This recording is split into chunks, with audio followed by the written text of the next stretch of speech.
অনেক পড়াশোনা করার একটা বড় ফায়দা হচ্ছে যে এটা জানা যায় সব শেষে যে আমি কিছুই জানি না। এবং শিক্ষার্থীদের জন্য গোটা বিশ্ব খোলা, the entire world is open for you. তোমরা বিশ্ব জয় করতে পারো। তোমরা ঢাকা বিশ্ববিদ্যালয়ে যাবে, ঢাকা বিশ্ববিদ্যালয়ে যে আমাদের কোরআনের আলো ছড়িয়ে দেওয়ার দরকার আছে না নাই বলো?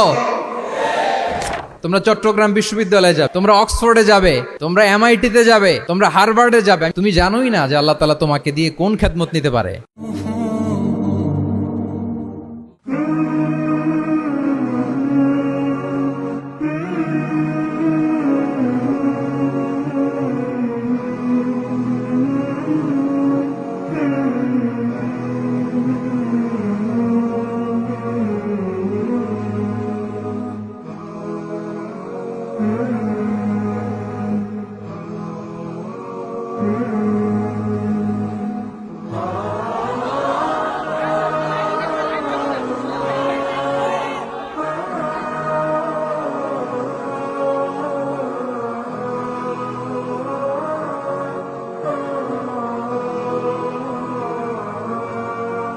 আসসালামু আলাইকুম ওয়া রাহমাতুল্লাহি ওয়া বারাকাতুহু।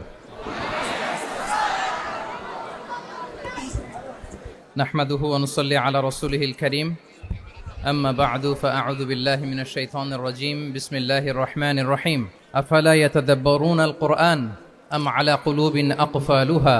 সাদাকাল্লাহুল আযীম। রাব্বি ইশরাহ লি সাদরি ওয়া ইয়াসসির লি আমরি ওয়াহলুল উকদাতাম মিন লিসানি ইয়াফকাহু কওলি।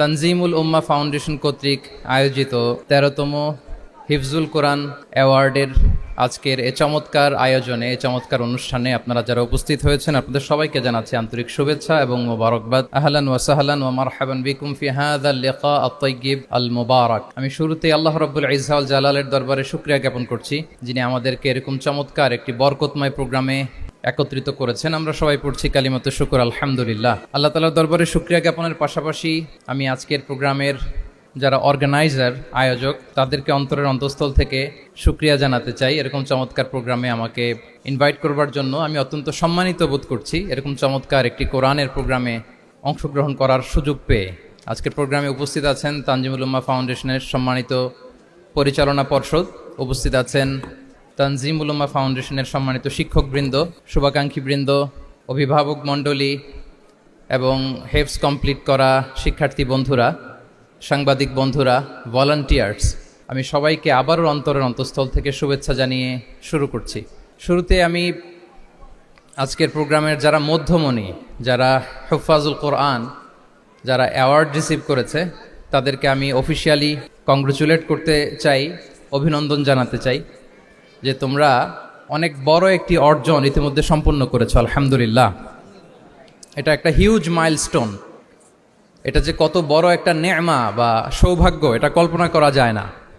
যে কোরআনকে বলা হয় এটা বিয়ন্ডলেস, বাউন্ডলেস, বটমলেস, মহাবিশ্বের মহাবিশ্বয় মহাগ্রন্থ আল কোরআন আল কারীমকে তোমরা তোমাদের সিনায় ধারণ করেছো। এটা অনেক বড় সৌভাগ্যের একটা ব্যাপার। আল্লাহ তাআলা ইরশাদ করছেন, ইন্না নাহনু নাযালনা যিকরা ওয়া ইন্না লাহু লাহাফিযুন।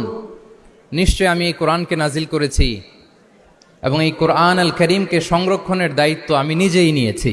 কোরআন আল কারীমকে এই পৃথিবীতে প্রিজার্ভ করা বা সংরক্ষণ করা এটা আল্লাহ তাআলা তোমাদের মাধ্যমে করেছে। আলহামদুলিল্লাহ সুম্মা আলহামদুলিল্লাহ। এটা অনেক বড় সৌভাগ্যের ব্যাপার এবং সবার নসিবে এটা থাকে না। যাদেরকে আল্লাহ তাআলা পছন্দ করেন, যারা চুজেন পার্সোনালিটি টু আল্লাহ সুবহানাহু ওয়া তাআলা, শুধুমাত্র কেবলমাত্র একমাত্র তাদেরকেই আল্লাহ তাআলা এই সৌভাগ্য দান করেন। তো এই যে মাইল ফলক তোমরা স্পর্শ করেছো, এটা তোমাদের জীবনের অনেক বড় একটা অর্জন এবং নানা ধরনের খুশ নসিব তোমাদের ব্যাপারে ঘোষিত হয়েছে হাদিসে। আল মাহিরু বিল কোরআন মা আসসাফারাতিল কিরামিল বারারা ইকরা ওয়ারতাকি ওয়ারাত্তিল কামা কুনতা তুরাত্তিলু ফিদ দুনিয়া ফাইন্না মানজিলাতাকা ফি আখিরি আয়াতিন তাকরাউহা। আজকের এই অ্যাওয়ার্ড গিভিং সেরিমনিতে এসে তোমাদের কত ভালো লাগছে? সবার চেয়ে তোমরা আলাদা, স্পেশাল পোশাক তোমাদের জন্য ক্রেস্ট দেয়া হয়েছে, সামনে এসে ফটো সেশনে অংশগ্রহণ করছো।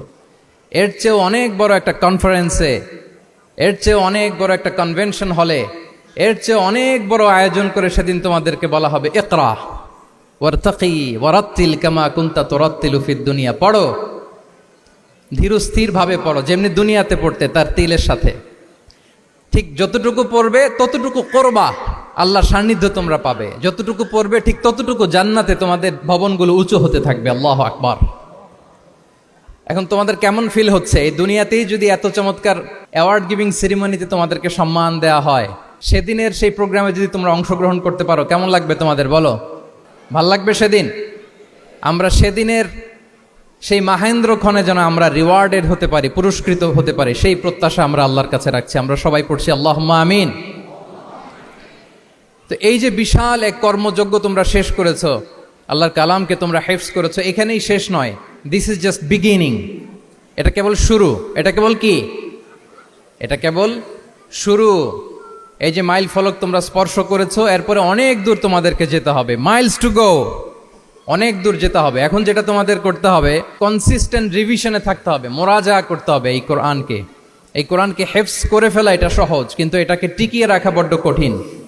আমরা অনেক হাফেজে কোরআনদের সাথে পরিচয় হয়, তারা বলে যে শেখ হেফজ করেছিলাম কিন্তু এখন মনে নাই, ভুলে যায়। তো হেফজ করে ফেলাটা সহজ, কিন্তু এটা সিনায় রাখা মরণ অবধি, যতদিন দুনিয়াতে বেঁচে থাকি ঠিক ততদিন এই কোরআনকে প্রিজার্ভ করা, সিনাতে রাখা, এটা বড্ড কঠিন, অনেক বড় চ্যালেঞ্জ এটা তোমাদের জন্য। সো এই continuous revision of the holy Quran, এটা তোমাদের লাগবে। আল মুদাওয়ামাতু আলা কিরাআতিল কোরআন, প্রতিদিন ডেইলি বেসিসে এটা তোমাদের ডেইলি ওজিফা করে নিতে হবে। আমি সম্মানিত অভিভাবকবৃন্দ যারা আছেন তাদেরকেও বলবো যে এটা একটা টিম ওয়ার্ক, আপনাকেও হেল্প করতে হবে এখানে। আপনার বাচ্চা কোরআন তেলাওয়াত করবে, আপনাকে শোনাবে, আপনি তাদেরকে শোনাবেন। এই টিম ওয়ার্কের মধ্য দিয়ে এই কোরআন প্রিজার্ভ হবে, এটা থাকবে। এটা বড্ড জটিল। কোরআন হেফজ করা সহজ, কিন্তু এটাকে ধরে রাখা খুবই কঠিন। সো তোমাদের জন্য first and foremost reminder tonight, প্রথম রিমাইন্ডার হচ্ছে যে রেগুলার বেসিসে এই কোরআনকে মোরাজা করতে হবে, তা না হলে এই কোরআন থাকবে না। এবং আল্লাহ রাসূল সাল্লাল্লাহু আলাইহি ওয়া আলিহি ওয়াসাল্লাম তিনি ওসিয়ত করেছেন, তিনি বলেছেন তাআহাদুল কোরআন ফা ইন্নাহু আশাদ্দু তাফাল্লুতান মিনাল ইবিলি ফি উকুলিহা। তোমরা কোরআনকে ডেইলি রিভাইজ করো। যারা তোমরা হেফজ কমপ্লিট করেছো, হাফাজাতুল কোরআন, তোমাদেরকে উদ্দেশ্য করে আল্লাহ রাসূল সাল্লাল্লাহু আলাইহি ওয়া আলিহি ওয়াসাল্লাম বলেন যে তাআহাদুল কোরআন, তোমরা ডেইলি বেসিসে কোরআনকে কি করো? রিভাইজ করো, রিভিশন দাও, মুরাজা করো, এটাকে সম্মান করো। ফা ইন্নাহু আশাদ্দু তাফাল্লুতান মিনাল ইবিলি ফি উকুলিহা, কেননা পোষ মানানো হয়নি এরকম কোনো বন্য উট যদি এটা রশি ছেড়ে দেওয়া হয়, এটা যেমনি ছুটে পালায়, দৌড়ে পালায়, এটারে ফিরে আনা যেমনি কঠিন, কোরআন হেফজ করার পরে, মুখস্থ করার পরে কেউ যদি ভুলে যায়, ওইটারে আবার রিভাইভ করা তার চেয়েও বেশি কঠিন। তো এই জন্য ডেইলি বেসিসে রিভাইজ করতে হবে। এবং আল্লাহ রাসূল সাল্লাল্লাহু আলাইহি ওয়া আলিহি ওয়াসাল্লাম তিনিও যাতে ভুলে না যান, বারবার কোরআন পড়তেন, বারবার রিভাইজ করতেন। রাসূল সাল্লাল্লাহু আলাইহি ওয়াসাল্লামের কষ্ট হয়ে যেত, ফলে আল্লাহ তাআলা বলেছেন লা তুহাররিক বিহি লিসানাকা লিতা'জালা বিহি ইন্না আলাইনা জামাআহু ওয়া কুরআনা ফাইদা ক্বরানাহু ফাত্তাবি' কুরআনা। নবী, আপনি তাড়াহুড়ো করে, এত কষ্ট, এত প্রেশার আপনার উপর নেওয়ার দরকার নেই, আমি আপনাকে পড়িয়ে দেব। জিবরিল যখন পড়ে শুধু ফলো করেন, সেটা একবার পড়ে নিন, মুখস্থ আমি আল্লাহ করে দেব। সানুকরিউকা ফালা তানসা, আপনি আর ভুলবেন না। এরপরে আল্লাহ রাসূল সাল্লাল্লাহু আলাইহি ওয়া আলিহি ওয়াসাল্লাম রেগুলার বেসিসে কোরআন পড়তেন, সাহাবাদেরকে কোরআন শোনাতেন, আবার সাহাবাদের কাছ থেকে কোরআন শুনতেন।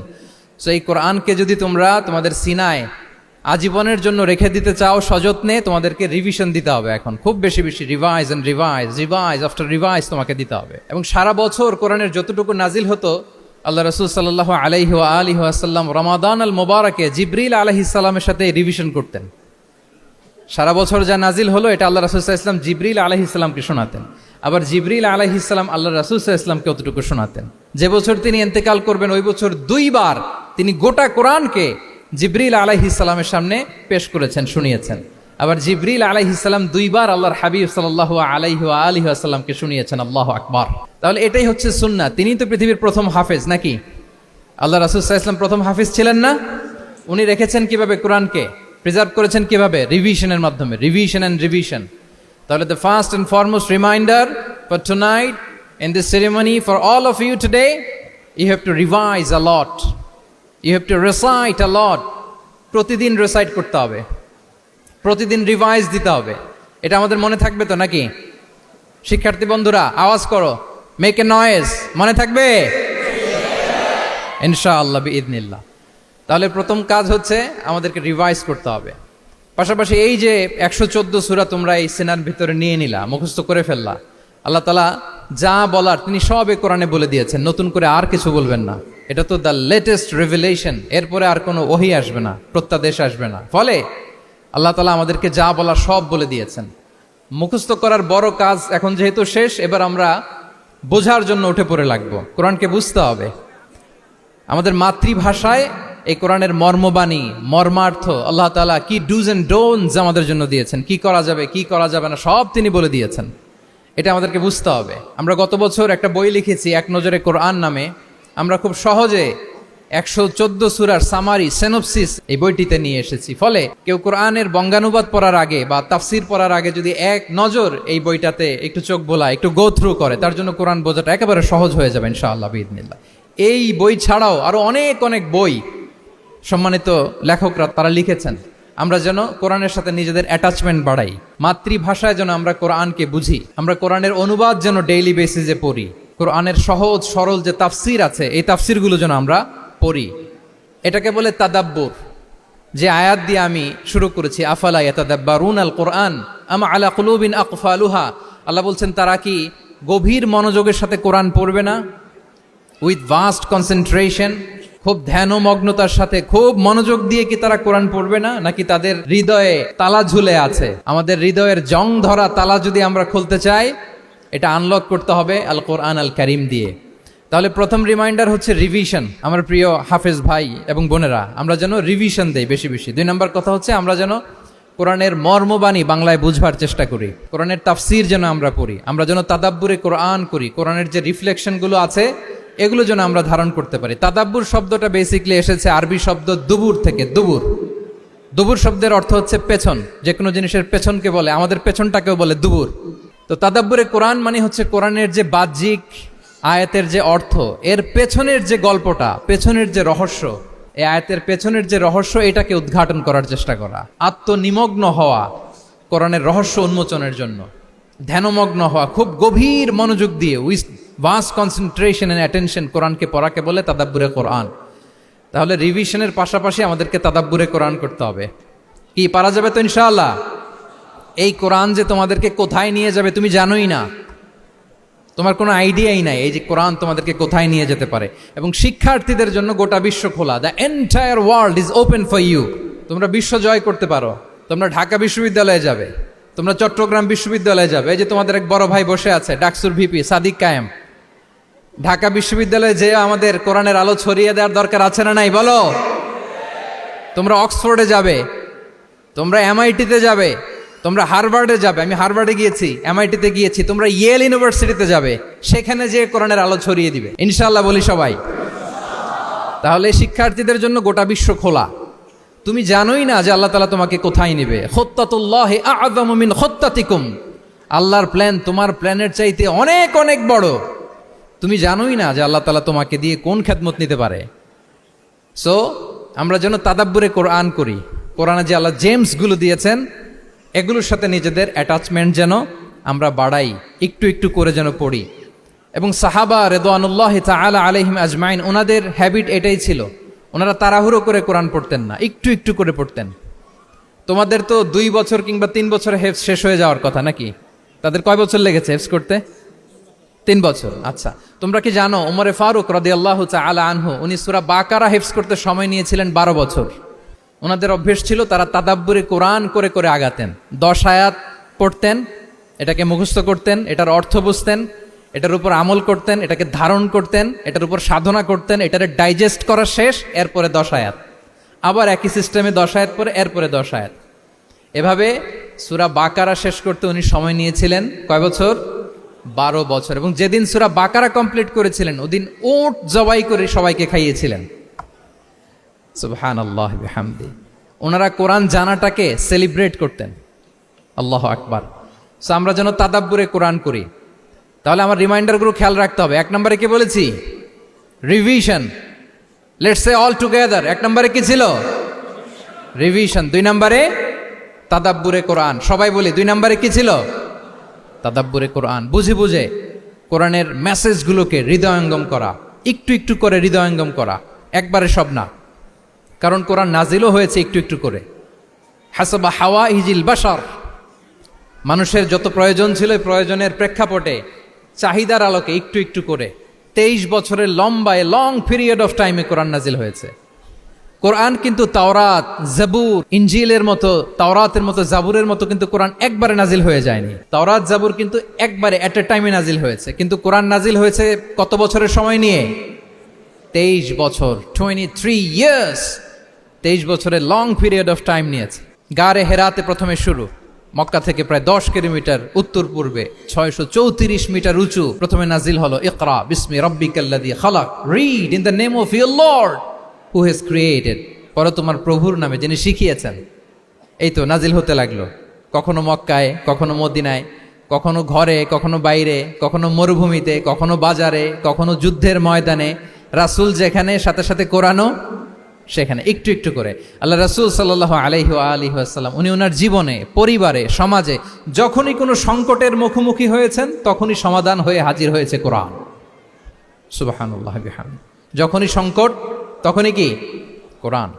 যখনই কোনো প্রবলেম ফেস করেছেন, কোরআন। কারণ কোরআন হচ্ছে দ্য প্রবলেম সলভিং মেথোডোলজি।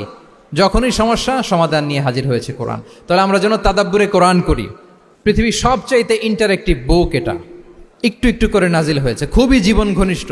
তোমরা যত পড়বে, যত রিসার্চ করবে, যত এক্সপ্লোর করবে, তত এই জ্ঞান, এই নলেজ, এই রহস্য তোমাদের কাছে ধরা দেবে। তাহলে 1 নম্বরে হচ্ছে রিভিশন, 2 নম্বরে হচ্ছে তাদাব্বুরে কোরআন, যেটা বলেছি যে এটা ইন্টারেক্টিভ বুক। যখনই রাসূল সাল্লাল্লাহু আলাইহি ওয়াসাল্লাম সমস্যার সম্মুখীন হয়েছেন তখনই কোরআন আলোকবর্তিকা হয়ে হাজির হয়েছে। এবং কোরআনকে আল্লাহ আলো বলেছেন অনেক জায়গায়, ওয়া আনসালনা ইলাইকুম নূরাম মুবিনা, নূর বলেছেন আল্লাহ তাআলা, এটা আলোকবর্তিকা। কিতাবুন আনসালনাহু ইলাইকা লিতুখরিজান নাসা মিনাজ যুলুমাতি ইলান নূর, অন্ধকারাচ্ছন্ন মানুষগুলোকে আলোর পথে নেয়ার জন্য আল্লাহ তাআলা এই কিতাবকে পাঠিয়েছেন, ক্রাইটেরিয়ান করে পাঠিয়েছেন। এই কোরআনের সাথে যদি আমার প্রিয় শিক্ষার্থী বন্ধুরা তোমাদের অ্যাটাচমেন্ট গড়ে ওঠে, সারা জীবনের জন্য তুমি সেফ। It's a criterion. কোরআন পড়লে, কোরআন জানলে কোনটা সত্য কোনটা মিথ্যা কোরআনের লেন্স দিয়ে তুমি পরখ করতে পারবে। এটাকে আল্লাহ তাআলা বলেছেন আল ফুরকান, তাবারাকাল্লাযী নাযালাল ফুরকানা আলা আবদিহি লিয়াকুনা লিল আলামিনা নাযীরা। ফুরকান মানে the criterion, it differentiates between right and wrong, কোনটা সত্য কোনটা মিথ্যা, কোনটা ভালো কোনটা মন্দ। এটা কোরআনের লেন্স দিয়ে যদি তুমি পরখ করো, তোমার জন্য গোটা বিশ্বটা সহজ হয়ে যাবে, কোনটা সত্য তুমি সহজেই বুঝতে পারবে। তাহলে আমরা ডেইলি বেসিসে রিভিশন দিব, আমরা কোরআনের সাথে নিজেদের অ্যাটাচমেন্টকে বাড়াবো। রেগুলার বেসিসে আমরা তাদাব্বুরে কোরআন করব। কি করব? তো ইনশাআল্লাহ সবাই একসাথে আওয়াজ করে পড়ে ইনশাআল্লাহ। বিশাল এক কর্মযজ্ঞ তোমরা শেষ করেছো, এবার নতুন কর্মযজ্ঞের পথে তোমরা হাঁটবে। কোরআন তোমরা মেমোরাইজ করেছো এবং এখন জ্ঞানের অন্যান্য যে ব্রাঞ্চ আছে, শাখা প্রশাখা আছে, সেগুলোতে তোমরা বিচরণ করবে। জ্ঞানার্জনের একটা মূলনীতি তোমাদের সাথে আজকের এই প্রোগ্রামে শেয়ার করে আমি আমার সংক্ষিপ্ত আলোচনা শেষ করব। ইসলামিক জ্ঞান হোক কিংবা কনভেনশনাল জ্ঞান হোক, জ্ঞানার্জনের জন্য 3টা বিষয় অপরিহার্য, এটা আমাদের খেয়াল রাখতে হবে। 1 নম্বর হচ্ছে বিনয়, 2 নম্বর হচ্ছে সফর, 3 নম্বর হচ্ছে সবর। এবার আমি জিজ্ঞেস করি, তোমাদের মুখ থেকে আমি শুনতে চাই, বলো জ্ঞানার্জনের জন্য অপরিহার্য বিষয় কয়টা? 1 নম্বরে বিনয়, 2 নম্বরে সফর, 3 নম্বরে সবর। এই 3টাই লাগবে। বিনয়ী হইতে হবে, ডাউন টু আর্থ হইতে হবে। বিনয়ী না হলে, মুতাওয়াদি না হলে আল্লাহ তাআলা এলেমের নূর দিয়ে ওই ব্যক্তিকে ধন্য করেন না। বিনয়ী হইতে হবে। বলা যাবে না যে আমি সব শিখে ফেলছি, আমি সব জানি, আসলে কিছুই জানি না, আসলে কিছুই জানি না। অনেক পড়াশোনা করার একটা বড় সুবিধা হচ্ছে আমি যে কিছুই জানি না এটা জানা যায়। যারা অনেক পড়াশোনা করে, গভীর জ্ঞান অর্জন করে, অনেক পড়াশোনা করার একটা বড় ফায়দা হচ্ছে যে এটা জানা যায় সব শেষে যে আমি কিছুই জানি না। আবুন নাওয়াস একটা চমৎকার কবিতা লিখেছেন, উনি বলেছেন ফাকুল লিমান ইয়াদঈ ফিল ইলমি ফালসাফাতান হাফিজতা শাইআন ওয়া গাবাত আনকা আশিয়াউ। যে বলে যে আমি সব জানি, তুমি তার বৃদ্ধাঙ্গুলি দেখিয়ে বলো তুমি কিছুই জানো না, তুমি অল্প কিছু জেনেছো। মহাবিশ্বের অনেক রহস্য তোমার কাছে এখন অধরা, এখনো অধরা, অজানা। ওয়া ফাওকা কুল্লি যী ইলমিন আলিম, জ্ঞানীর উপরও জ্ঞানী আছে, জাননেওয়ালার উপরও জাননেওয়ালা আছে। তাহলে বিনয় যেন আমাদের পোশাক হয়, আমরা যেন বিনয়ী হই। আমরা যার কাছ থেকে নলেজ নিব, এলম নিব, তার কাছে বিনয়ী হইতে হবে। যেই পাত্রে পানি ঢালবো এটা থাকবে নিচে, আর যেই গ্লাস থেকে ঢালা হবে ওইটা থাকে উপরে। মুসা আলাইহিস সালাম একবার বনি ইসরাইলের মাঝে আলোচনা করছিলেন, হঠাৎ এক লোক বলে যে ইয়া নবী আল্লাহ মান আ'লামু ফিল আরদ, বর্তমান পৃথিবীতে সবচেয়ে বড় জ্ঞানী কে? তো মুসা আলাইহিস সালাম বলে ফেললেন আনা, আমি সবচেয়ে বড় জ্ঞানী। এটা ভুল বলেন নাই, কারণ যাকে আল্লাহ তাআলা ওহির জ্ঞানে ধন্য করেন তিনিই তো সবচেয়ে বড় জ্ঞানী। তো আল্লাহ তাআলা এই রেসপন্সটা, এই আনসারটা পছন্দ করেন না। আল্লাহ তাআলা চাচ্ছিলেন মুসা আলাইহিস সালাম যদি বলতো যে আল্লাহই ভালো জানে বা আল্লাহু আ'লাম, আল্লাহই সবচেয়ে জ্ঞানী, এটা আল্লাহ পছন্দ করতেন। তো উনি যখন বলে ফেলছেন আমি, আল্লাহ বলে না মুসা, তুমি যে বলে ফেললে আমি সবচেয়ে বড় জ্ঞানী, তুমি তো সবচেয়ে বড় জ্ঞানী নও, তোমার চেয়ে বড় জ্ঞানী আছে। শুনে তো মুসা আলাইহিস সালাম অবাক, কি আমার চেয়ে বড় জ্ঞানী কোথায়? আল্লাহ বললেন ইযহাব ইলা মাজমাইল বাহরাইন, দুই সাগরের মিলনস্থলে যাও, ওখানে আমার এক বান্দা আছে ইসমুহু খাদির। ওই খাদির, যারে আমরা বাংলায় খিজির বলি আর কি, এই খিজির তোমার চেয়েও জ্ঞানী। আল্লাহু আকবার। আপনারা সূরা কাহাফের তাফসীর পড়লে জানতে পারবেন। গেলেন, নৌকার মধ্যে বসা, হঠাৎ একটা চড়ুই পাখি এসে সাগরের পানি খাচ্ছে। অনেক, to make the long story short, বড় স্টোরিকে আমি ছোট করে বলছি। দুইজন নৌকায় বসা, একটা চড়ুই পাখি এসে সাগরের পানি খায়। তো খিজির আলাইহিস সালাম বললেন মুসা, চড়ুই পাখিটা দেখতে পাচ্ছ? মুসা আলাইহিস সালাম বললেন হ্যাঁ দেখতে পাচ্ছি। চড়ুই পাখি যে পানি খেলো এইমাত্র, এটা দেখেছো? হ্যাঁ দেখেছি। পানি খাওয়ার কারণে চড়ুই পাখির চঞ্চুতে, মানে ঠোঁটে যে একটু সাগরের ছিটে ফোটা পানি লেগেছে, দেখেছো? মুসা আলাইহিস সালাম বললেন হ্যাঁ দেখেছি। তো খিজির আলাইহিস সালাম বললেন এই যে সাগর থেকে, মহাসাগর থেকে পানি খাওয়ার কারণে চড়ুই পাখির ঠোঁটে সামান্য সাগরের ছিটে ফোটা পানি যতটুকু ঠোঁটে লেগে আছে, এটা হচ্ছে তোমার, আমার আর মহাবিশ্বে আমরা যারা আছি সবার জ্ঞান। আর এই পড়ে থাকা মহাসাগরের পানি হচ্ছে আল্লাহর জ্ঞান। চড়ুই পাখির ঠোঁটে লাগা পানি তোমার, আমার আর পৃথিবীর সবার, আমাদের যে জ্ঞান আল্লাহ দিয়েছেন এটা। আর মহাসাগরের পানিগুলো কার জ্ঞান? ওয়ামা উতীতুম মিনাল ইলমি ইল্লা কালিলা। আল্লাহ বলেন একেবারে একেবারে ভেরি লিটল, যত সামান্য জ্ঞান দিয়ে আমি তোমাদেরকে দুনিয়ায় পাঠিয়েছি। এজন্য আমি সব জানি, এটা আজকে থেকে আমরা আর বলবো? আমার শিক্ষার্থী বন্ধুরা নয়েজ করো, বলো আমরা বলবো আল্লাহু আ'লাম। আল্লাহ ভালো জানেন। সাহাবাদের এই বৈশিষ্ট্য ছিল, ওনারাও বলতেন আল্লাহু ওয়া রাসূলুহু আ'লাম, আল্লাহ এবং আল্লাহ রাসূল ভালো জানেন।